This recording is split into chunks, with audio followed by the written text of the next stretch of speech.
Fans of Sunrise Family Restaurant in Rockford will have to say goodbye to the popular breakfast diner as owner Shamil Asani announced the restaurant will close its doors.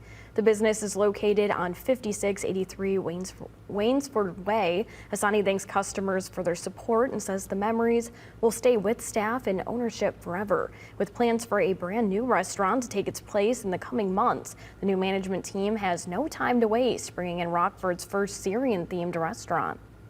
The menu is amazing. Yeah, it will be the first one in Rockford. Usually, really, for my family, twice a month we drive to Chicago to Bridgeview to have dinner or lunch there. But now no need to drive and no need to pay tollways. We are here in Rockford, 2 minutes away. We have dinner or lunch here.